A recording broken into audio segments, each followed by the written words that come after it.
Nous sommes vendredi 8 mars, journée internationale de la femme célébrée à travers le monde. Bonne fête à toutes les femmes, bonsoir et bienvenue dans ce journal. La France se dit déterminée à aider notre pays à retrouver la totalité de son intégrité territoriale, réaffirmée par son ministre de la Défense en visite dans notre pays. Jean-Yves Le Drian a été reçu ce matin en audience par le président de la République par intérim, le professeur Dioncounda Traoré et le premier ministre Diango Sissoko. Avec les deux personnalités, le ministre de la Défense a échangé sur les derniers développements de la situation sécuritaire et politique du Mali.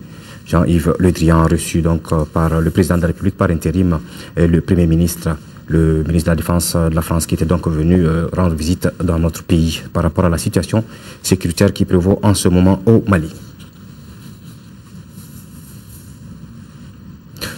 Nous sommes satisfaits des résultats obtenus par nos forces sur le terrain.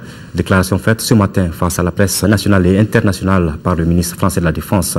Pour Jean-Yves Le Drian, son pays restera aux côtés du Mali jusqu'à la libération totale du territoire. Notre reporter Amadou Sankaré a assisté à la conférence de presse. Voici son reportage. Moins de 2 mois d'intervention de l'armée française aux côtés des forces maliennes et celles de la MISMA, les résultats obtenus dans la reconquête des zones occupées sont satisfaisants. Et la France n'entend pas s'arrêter en si bon chemin. Je voulais soutenir nos forces pour l'avenir. Le chef d'état-major des armées maliennes disait hier nous avons fait 70% du chemin. Le général Dembélé, c'est à peu près le cas. Mais il faut faire 100%. Et donc la mission qu'a confiée le président de la République à nos forces, c'est d'aboutir à la libération de l'ensemble du territoire malien, d'aboutir à rendre au Mali son intégrité. Donc il y aura encore d'autres combats. Le mercredi dernier, un débat a eu lieu à l'Assemblée nationale sur l'action de la France au Mali et l'ensemble des formations politiques a apporté son soutien. À la question de savoir à quand le déploiement de l'armée malienne à Kidal, les journalistes sont restés sur leur faim. Mais quant au sujet relatif au dialogue avec le MNLA, le ministre a été on ne peut plus clair.